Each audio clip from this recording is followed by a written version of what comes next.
Okay, excellent. Well, thank you so much. Thank you so much for having me. And thank you to Stephen for putting on this event and for inviting me. It's a pleasure to be here. So, a couple things right up front. Uh, I am coming to you live from the farm I grew up on right now. And that's significant for a couple of reasons.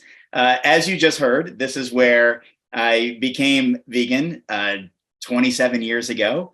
And also significant because you might hear some animals in the background. There were some geese making quite a ruckus just a little bit ago. So, and I just heard a rooster crowing. So you might hear something in the background. But I am honored to be here with you today to talk about building your body on a plant-based diet, because that is precisely what I have done for more than a quarter of a century. So I thought to get started, I would just take you back in time to tell you a little bit about my story, because that's relevant to the lessons I learned, the principles that I've practiced, the things that I've shared with people in 5 books that I've written, and the things that I talk about in presentations like this. So just taking you back in time a little bit, I was a 5-sport athlete growing up on the farm, and I was mostly an endurance athlete. I was a pretty small guy, but I wanted to get bigger and stronger. I'm talking about in 8th grade, so around age 13, 14, I weighed 89.25 pounds. I still have my little medical chart that shows that.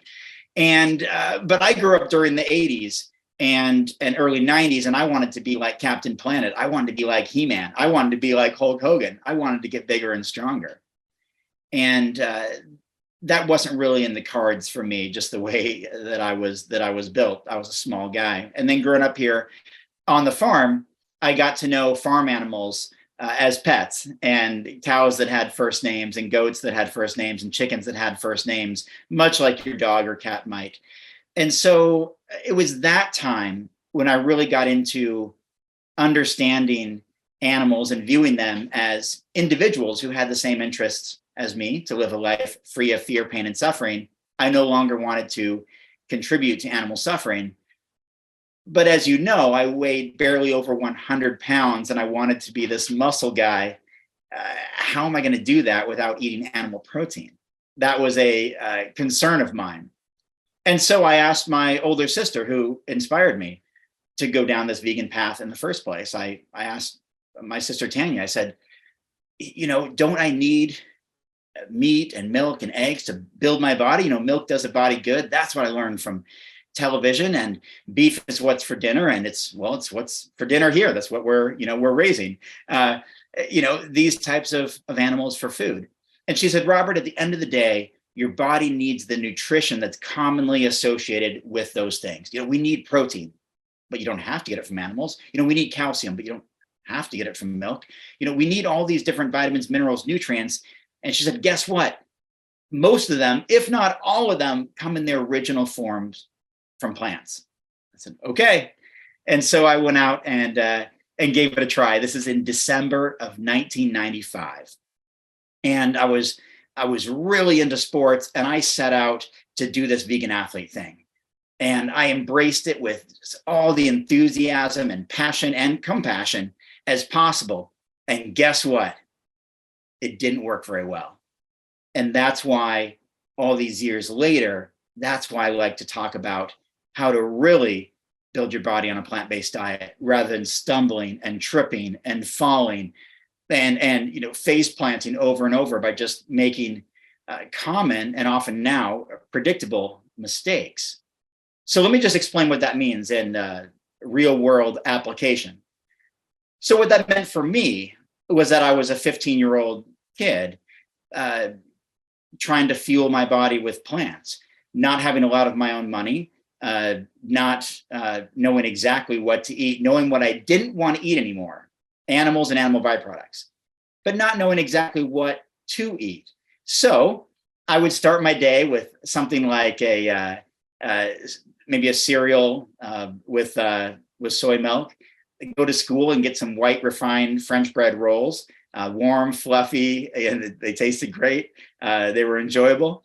And then for lunch, have things like chips and salsa and sesame seed bagels, and then go do my sports practice and come home and have maybe like some spaghetti with peanut butter on it. I joke that I created my own pad thai, and then have maybe some hemp-based or rice-based ice cream, and call it good. And if you followed along there, you'll realize that I didn't really eat any real food. I mean, except maybe the tomatoes and the salsa that went with the chips, and maybe the soy milk, which does have obviously some great nutrients in my cereal, and maybe the nut butter on the pasta. But really, at the end of the day, I was eating a lot of highly processed foods, not a lot of nutrient dense foods, not a lot of nutrient rich foods, not a lot of fresh foods, even though I grew up on the farm and had access to it. And that's how I struggled.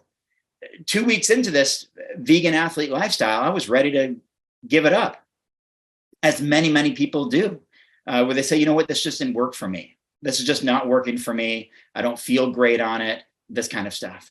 And I experienced that firsthand. Now, granted, this was in the 90s, before the internet, before a lot of resources, before a lot of books, before documentaries, before a lot of tools were out there. But of course, the basics were there all along. The basics of eating fruits, vegetables, legumes, grains, nuts, and seeds, and the adequate calorie content based on my true calorie needs and calorie expenditure in alignment with my goals, and all of that. That was there all along. But I was doing what I knew at the time, what came easy to me, what was tasty, what was convenient, what was cost effective based on my budget, which was very limited, of course, as a teenager. And over time, I would figure it out. And so thankfully, I stuck with it, because the ethics and compassion for animals were very strong in me, even though I didn't feel all that great, didn't feel all that energetic and powerful to be an athlete eating bread and chips and natural soda and candy and the typical things that teenagers eat. So I figured it out over time, and I continued to perform at a high level as a plant-based athlete in high school, and then even in college. I ran cross country at Oregon State University. I was a pretty good endurance athlete. But right here, let me lean back so you can see it. Right here in my heart, I checked in like, Robert, what do you really want to do? What do you really want to do with your life? And I wanted to get bigger and stronger for myself, but also to show that, man, if I can do this, if I can build my body without harming animals, without eating animals, I could maybe someday inspire other people to do the same, to believe in themselves that they could do it too. I mean, that was my goal. That's as honest and transparent as it gets. I wanted to pursue my own fitness endeavors, but do it in a way that would save animal lives and hopefully inspire others. So that's what I set out to do. And luckily, over time, it worked. I was able to build my body, get bigger, get stronger, start lifting weights, adapt to that. I eventually became a bodybuilder, and then a champion bodybuilder, and then a champion bodybuilder again, and then competed at the natural bodybuilding world championships that are all drug tested, urine tested, polygraph tested, all natural, of course. And I've been drug and alcohol free my entire life. And so I was able to figure this thing out. And I eventually put on 100 pounds, 120 pounds to 220 pounds. And I wrote 5 books on the subject of building your body on a plant-based diet. So that's what I want to talk about today, because I struggled and then I figured it out. And I struggled again when I got into lifting weights and trying to actually build muscle. I struggled there and faltered and stumbled quite a bit. I figured it out, and then I put on a lot of muscle. And all throughout these processes, I learned from others who have paved the way and who have pioneered the plant-based diet, like Dr. T. Colin Campbell and John Robbins and others who showed me the power of whole food nutrition. And so I incorporate that into my life as much as possible. To this day, I haven't used any sports nutrition products like protein powders or anything like that in over a decade. We'll talk about that as we jump into this thing in just a moment. And I'm a firm believer that aside from vitamin B12, which is essential for all of us, really, plant-based or not, that we don't really need sports nutrition supplements if we're getting the right types of foods that provide the right amounts of nutrition, and we combine that with resistance training and other types of exercise, and we reach our calorie needs, and we get most of our calories from plant-based whole foods. And only if we're very, very sport specific, trying to just change our success by small incremental steps, that's when sports nutrition products can come into play. But for the vast majority of us, they're simply not necessary because they're trying to replicate what Mother Nature already provides, which is available sometimes at our fingertips, like it is for me out here on the farm where I'm visiting my family this weekend, where food just grows naturally. Fruit trees and fruit bushes and nut trees, and a garden with root vegetables and all kinds of other vegetables and leafy greens and green beans and all of that stuff. And so it's definitely a privilege to be able to have access to that, particularly when I come back from Colorado to visit my family in Oregon. So that's a bit about my background. So let's jump right in to how do you build your body on a plant-based diet? So I usually start my presentations by asking people in audiences that if you've ever had a New Year's resolution, a fitness-oriented or health-oriented goal, particularly fitness, then clearly everyone who's had a specific goal for weight loss or muscle gain must know precisely, based on their gender, age, height, weight, and very importantly, activity level, exactly how many calories they expend per day. 4-digit number, everyone's got your number, right? You know, I asked that question and not a lot of hands get raised. And that tells me that there are a lot of people who have no idea how many calories they expend per day. Then my question is, how can you possibly expect to create a nutrition program to lose weight or to build muscle or to even maintain and stay the same if you have no idea how many calories you burn every day? How could you possibly know how many to eat? You're either going to gain weight, you're going to lose weight, or going to stay the same. But having control over that is where the real power is. And that's what I learned as I was going about this process as a competitive bodybuilder, because that was you have to know that. You have to know that as a competitive bodybuilder, or else you're never going to stand a chance. You have to be able to manipulate your body, build muscle, and then burn fat, get to a low body fat, and get on stage and display your body and your muscles and all of that. So most people, maybe 99%, have no idea how many calories they expend, but there's a way to figure it out. It's your basal metabolic rate plus the additional calories that you expend through exercise. So beyond just existing throughout the day, which is your basal metabolic rate, just what you burn off through existing, through metabolism, through burning heat and burning energy, there's something called the Harris-Benedict equation, or the Harris-Benedict calculator, which you can look up online. So Harris-Benedict calculator is gonna give you something, a form to fill out. It takes 10 seconds, but it's gonna give you some really, really helpful information.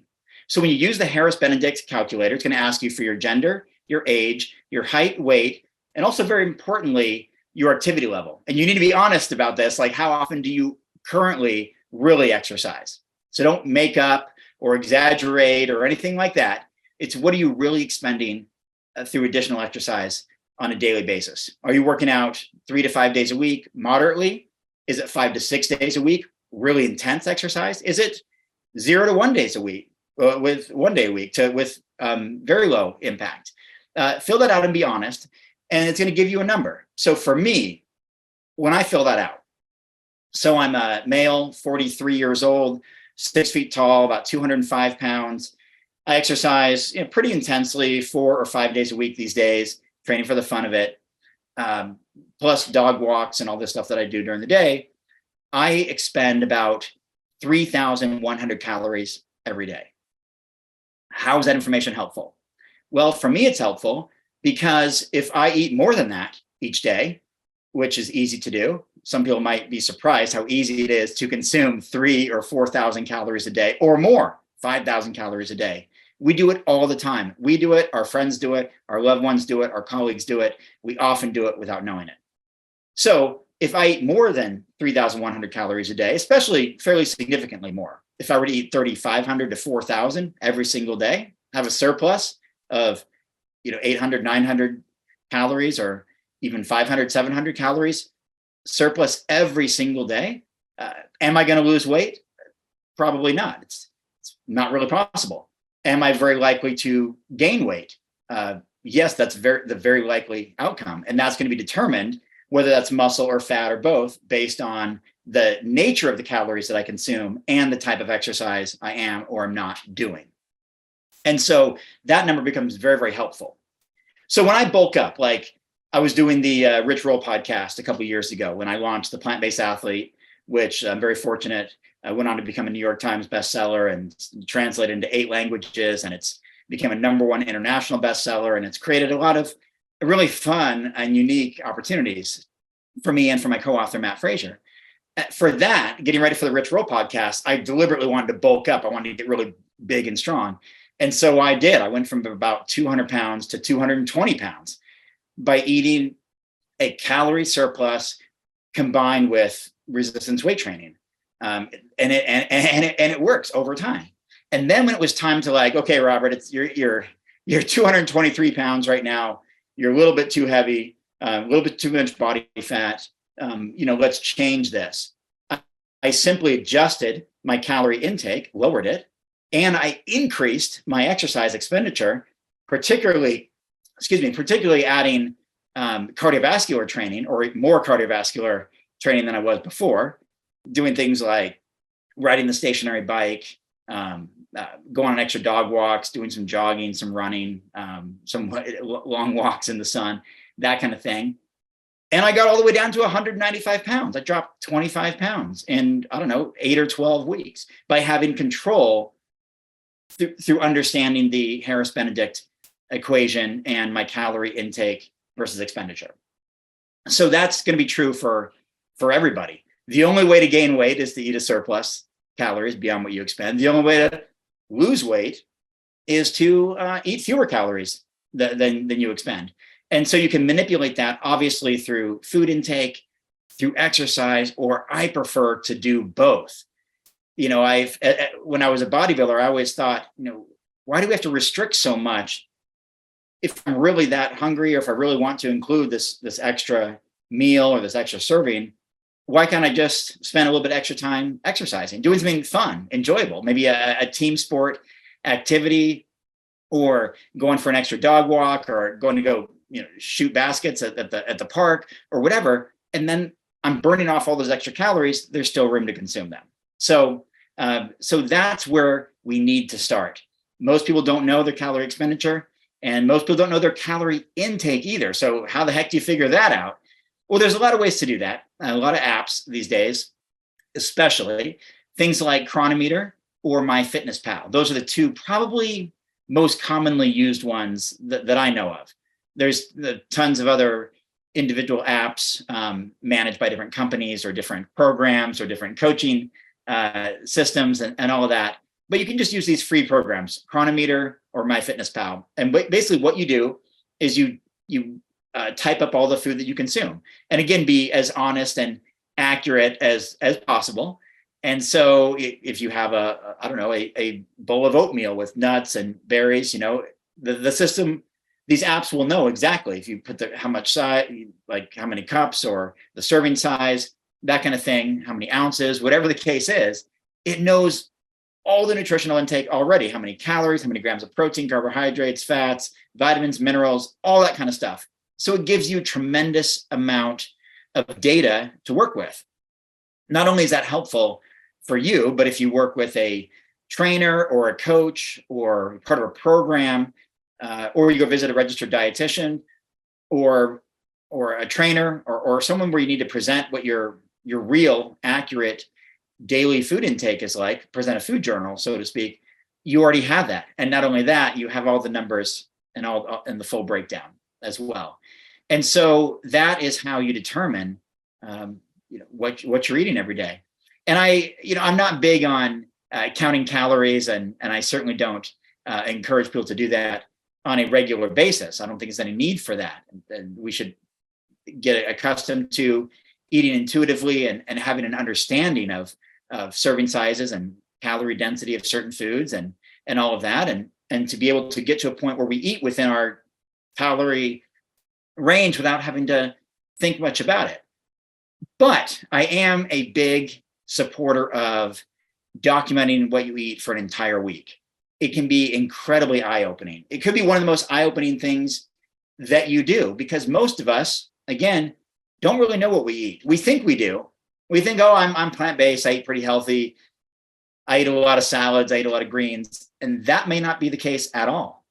You may not have had a salad in days, yet you kind of assume, well, I'm plant-based, I must be eating lots of greens. Or maybe let's say it's fruit. You say, oh yeah, I eat lots of fruits and vegetables, but maybe you haven't had fruits in days, or you've only had a few very small serving sizes because the rest of your meals are bigger, heavier, more calorie dense, things like a burrito bowl or a pasta dish or a big heavy salad or any kind of international cuisine, like, rice and vegetables or curry dishes or whatever the case is. Those tend to dominate our actual menus and meal plans. And so we don't always have an accurate understanding of what we really eat. You may also find out that, wow, I had no idea I drank this much coffee or this much caffeine or this much alcohol, or I had no idea that bananas or chocolate were my favorite foods. I mean, I eat them all the time. I just didn't know that. Or that I never have avocado, or that I don't have a lot of omega-3 rich foods in my diet. There's barely any nuts or seeds, or I do or don't use supplements. It will reveal all of this to you, how much water you consume, those types of things. That can be massively important. And so what I recommend, just as a starting point, you have to know these fundamentals if you're going to be in a position to have control over muscle building or fat burning. Otherwise, you're just hoping your work ethic is strong enough that it's all going to work out. So do that for about a week. The reason I say a week is because anyone can try to fool ourselves or fool other people through a single day of food documentation, where we kind of like, I'm going to eat perfectly just today because I know it's going to be evaluated. I know people are going to look at this. I'm going to be on my best nutritional eating behavior because I want it to look really, really good. So I'm going to go out of my way to have green smoothies and eat dark pigment berries and eat, so-called superfoods, these nuts and seeds and legumes and the best vegetables and all of that. Load up on kale. But if that's not what you do on a real daily and weekly basis, then it's not an accurate representation. And that's why I say do it for a week, because even when you try it, like I've done it too, where you try to be on your best nutritional behavior because it's going to be evaluated or judged or reviewed or seen by other people. Even after day 3 or day 4 of a whole week, you're like, man, I want to go back to my old eating patterns. This is hard to keep up with this like fake agenda I'm putting forward. Now, granted, you get some health benefits from those few days of eating the best you possibly can, but you also want to be really fairly accurate about what your real, truly daily food intake is like, because that's how you can make the requisite changes to make improvements on it. So that's where to start. And then from there, you use the Harris-Benedict calculator. Okay, I'm so-and-so, I burn 2,500 calories every day. And now I need to document my food intake to eat about 2,500 calories if I want to maintain weight, or if I'm trying to lose weight, I'll eat a little bit less or do a little more exercise. And the same with building muscle. You need to eat a little bit more and do a little bit more weight training. And that's really as basic as it gets at a fundamental level. But then you want to look at the nature of the calories. So where are our calories coming from? Let's say we're eating those 2,500 calories. Well, we want the vast majority, maybe 80%, if possible, to be coming from plant-based whole foods. So having a foundation of legumes and vegetables and fruits and grains and nuts and seeds. It doesn't mean there's no room for that chocolate bar or that popsicle or that pastry that you like or whatever. The problem is that for many of us, the portion of calories that comes from processed foods is quite significant, largely because of the calorie density, which we'll get to in a moment. And I know many of you already know that. We'll put it into a fitness context in a moment.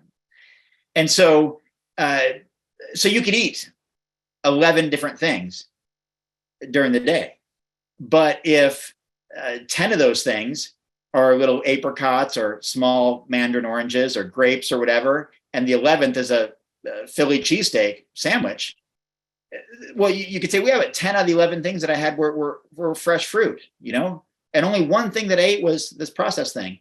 But that's where 80 or 90% of your total calories came from, that big giant sandwich, not from the fruit. And so that's what throws people off quite a bit as well. They say, well, but I eat all these greens, I eat all these salads, I eat all these fruits or whatever.